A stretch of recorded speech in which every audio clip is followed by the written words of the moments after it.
Ngayong gabi ay papasukin natin ang isang nakakakilabot na bahay, ang bahay na Ang laki. Dito sa ang lamig talaga sa pahinga talaga. Ito ang bahay na pula noon.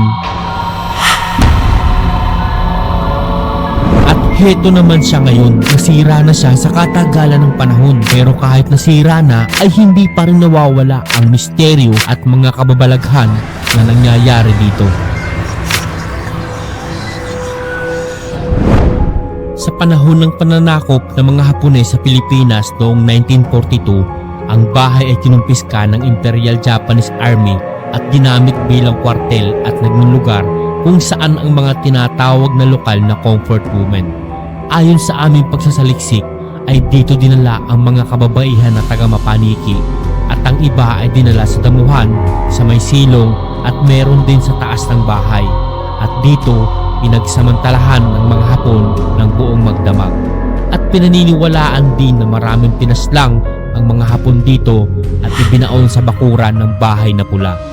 So guys, sumapit na ang dilim at andito tayo ngayon sa isa sa most haunted na bahay dito sa Bulacan, bahay na pula. At kasama pa rin natin si Kuya Rick para imbestigahan ano ba ang nababalot na hiwaga dito sa bahay na pula. Bakit siya tinaguri ang isa sa pinaka-haunted na bahay dito sa Pilipinas. Samahan nyo kami para malaman natin ano ang nababalot na kababalaghan dito sa bahay na pula. Pagdating namin sa bahay na pula ay agad kaming pumasok sa loob. Medyo mahirap na siyang pasukin dahil bumagsak na ang unang bubong nito at nawala na ng daanan papasok sa loob. So guys, ito, simulan natin dito sa sulok ng lugar na to. Kung merong Saan yung kilabot so? kilabot ko kanina. Umpisa pa lang agad. Sige. Sige, itong dito sulok. Ang una naming ginawa ay ang divine rod ni Kuya Rick para malaman namin kung may mga entity ba na nasa paligid namin ngayon. So far, ganda naman yung walang lakas.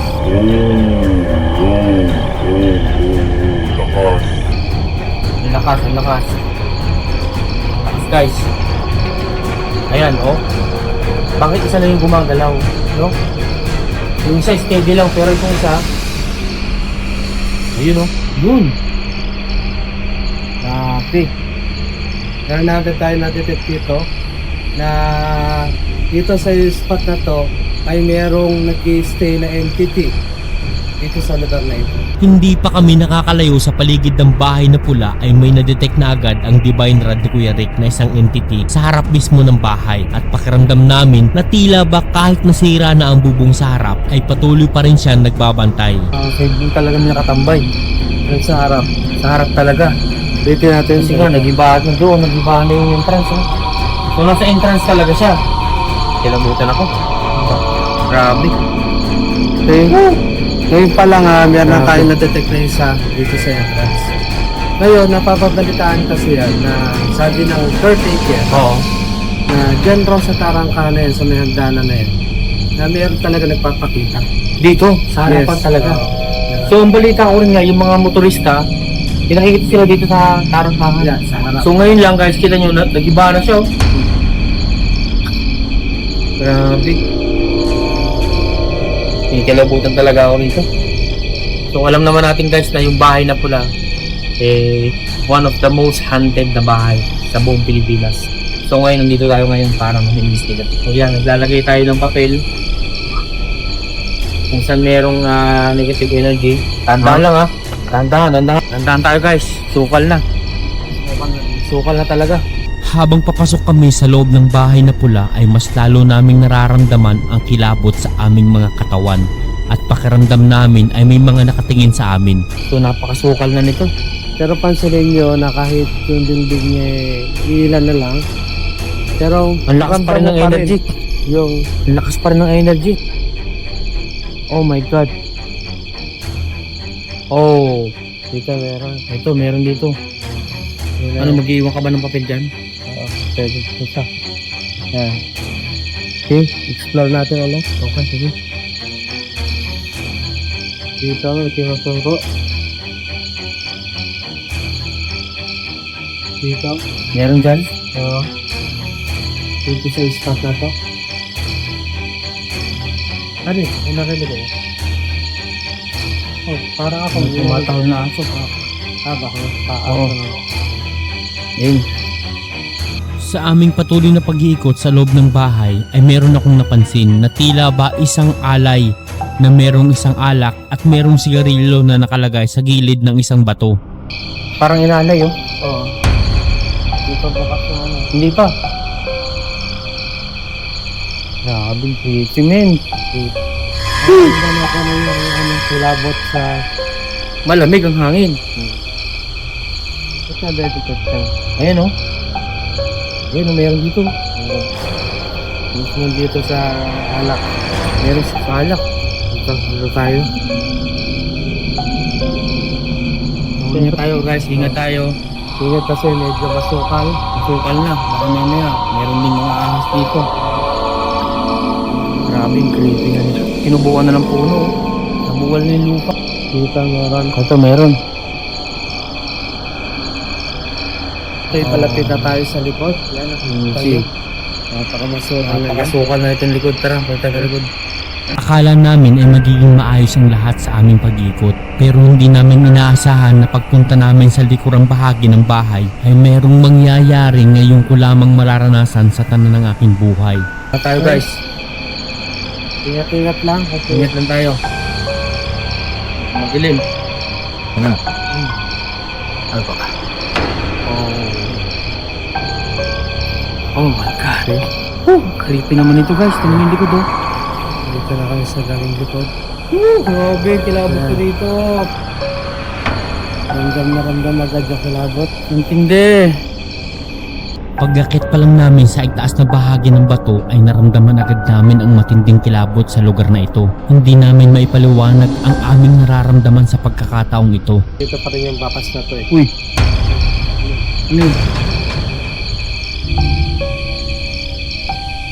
Ano, may bumato? May bumato. May tumunog. Tumunog diba? Oo. Parang may nabaling ano. Kahoy. Bago pa man kami makababa sa itaas na bahagi ng bato ay merong dumamping napakalamig sa aking pisngi na hindi ko malaman kung ano ang aking mararamdaman na tila ba gusto niya pumasok sa aking katawan. Bro, may dumadampi sa akin to. Ah. Lamig. Sino mo? Oh my god. May energy. Shit. Nandito. Nandito sa akin. Lamig ang buo. Lahat to. Nasa tabi ko lang ang entity at na-detect ito ng divine rod ni Kuya Rick kaya hindi na nag-aksaya ng oras Kuya Rick at agad niyang dinasalan para lumayo ang entity sa akin. Ayun. Yun. Nawala na. Grabe yung pakiramdam ko na yun. Nandito siya. Ang lamig ko ang lamig talaga sa pisngi ko talaga. Dito na natin kami. Ano, safe ba tayo dito, Kerek? Kaya ba? Ha? Sa tingin mo? Kasi talagang ano, hindi ko alam bakit lumapit siya sa akin. Sa mga oras na ito ay nakakaramdam na ako ng panganib na tila ba gusto niyang sumama sa akin kaya sobrang nakaramdam na ako ng takot pero kahit may kaba akong nararamdaman ay nagpatuloy pa rin kami na ma-explore ang buong paligid ng bahay na pula. Ang tayo ito guys, nasukal na.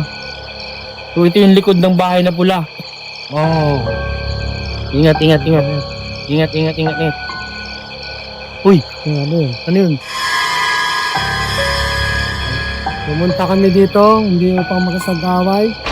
Nandito kami upang mag-explore lamang. Explore lang po kami. Habang nag-iikot kami dito sa masukal na bahagi ng likod ng bahay na pula ay kinilabutan ako sa sinabi ni Kuya Rick. Dito pala ay mayroong isang kaluluwa ng isang bata na nagpapakita sa mga residente. Ano meron dito? Espiritu ng batang Dito? dito nag-detect. Dito sabi. Grabe. Ayan dito, oo tama. May isang vlogger na nakakita dito sa spot na to. Bata? Ayan, may ano ko na distance. May grabe. Medyo masukal na to. mga- Tukal na. Medyo matindi na to. iba na. Iba na yung nararamdaman ko. Matindi na to. Ah, guys, creepy nitong lugar na to. Talagang totoo yung sinasabi nila. Bahay na pula. Sa aming pag-iikot ay lalo naming napapatunayan kung bakit kasama itong bahay na pula sa most haunted house dito sa Pilipinas. Dahil pag andito ka ay mararamdaman mo talaga sila. Pakita nag-i-stay. Oo, meron dito. Paikot ba? May daan ba dyan paikot? Wala, pabalik na lang tayo. Babalik na lang tayo? Hanggang saan ba yan? Ganyan lang. Medyo pretty na dito mga kababayan. Ibang klase na to guys. Wow. Uy, ano to? Daga. Grabe. Guys. First time kong nagigito ng ganito ka, talaga, kasukal. Ibang klase. Ay, ito, may daan sa likod. May daan ba dyan sa likod? Wala, babalik tayo pag ganun. So, ingat tayo, ingat. Dito, napansin ko naman, wala naman pa nag-spot. Oo. Diinan lang. Pero, ang isang na-delikado kasi dito, syempre, maka-encounter tayo ng ahas. Oo. Mukhang dito. Hanggang dito na lang tayo. Oo. Wala naman ako kami na-detect, pero talagang ramdam mo na nandyan sila. Nandyan sila. Ngayon ay naiintindihan namin kung bakit kasama itong bahay na pula sa most haunted house dito sa Pilipinas. Dahil pag andito ka pala sa teritoryo ng mga entity na nakatira sa bahay na pula, ay talagang magpaparamdam sila sa iyo, ipapaalam sa inyo na naandyan lang sila sa paligid habang kayo ay nag-iikot dito sa bahay na pula. Hindi. Oo nga dun eh. Diba, dito dumapit talaga. Diba yung takot ko dito kasi takot doon sa kahapon eh. Diba? Parang dumoble ba? Parang ganun. Pero, isipin mo, okay na natin. Oo. Kaya nga. Ay. Ano, doon tayo balik tayo sa unahan? Pagkatapos namin ma-explore ang buong paligid ng bahay na pula, sinubukan ko namang gamitin ang green stick na app kung madidetect pa namin ng mga entity na patuloy na nagpaparamdam sa amin. So ngayon, subukan natin yung stick natin kung meron tayong madidetect na mga entity sa paligid. So ito. Uy.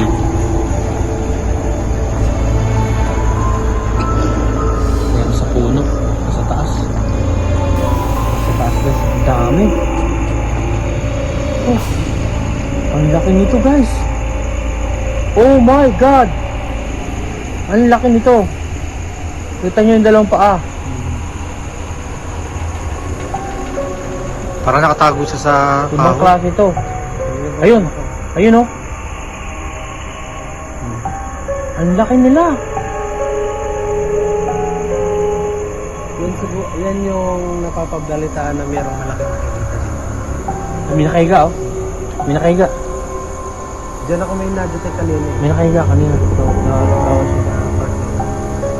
Ito talaga oh. Guys. Ang laki. Ito yung hugis oh. Oh my God. Grabe.